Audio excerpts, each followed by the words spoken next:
The government is detaining more migrants each year but deporting proportionally fewer, wasting money in the process and causing unnecessary harm to thousands of people.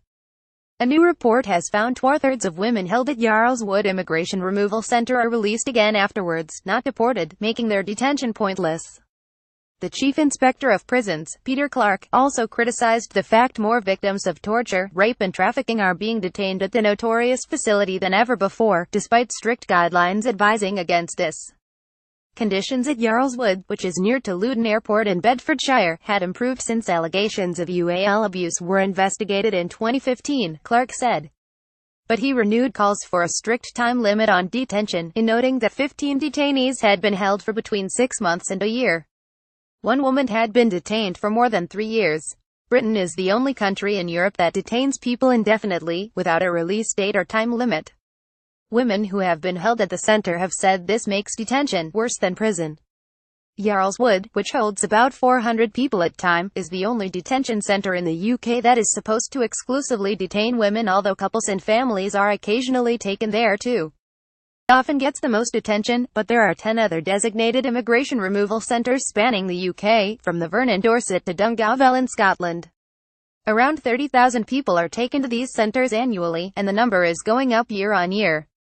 As Theresa May has doubled down on her hostile environment for migrants, more people from EU countries are being sent to removal centres for allegedly breaching their right to free movement by rough sleeping.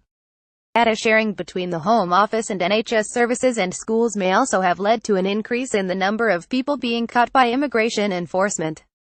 However, as the number of people placed in detention has increased, the proportion who are ultimately deported or leave the country voluntarily appears to be falling year on year, making detention a pointless drain on government resources, in addition to a cruel and dehumanizing process. Meanwhile, detention is becoming increasingly controversial as report after report highlights the damaging nature of the practice and the poor conditions inside removal centers. This autumn, 3 people died in detention in the space of a month. That's as many as died in all of 2016. The circumstances of their deaths, which the Home Office initially sought to deny entirely, remain shrouded in secrecy. In September, secret filming by the BBC exposed the extent of abuse at another London detention centre, Brook House. On Saturday, the 18th of November, a mass protest will surround Yarl's Wood, to show solidarity with the women inside and demand an end to detention. Charlotte England is a freelance journalist and writer at Left Foot Forward. Follow her on Twitter. Like this article? Sign up to Left Foot Forward's weekday email for the latest progressive news and comment and support campaigning journalism by making a donation today.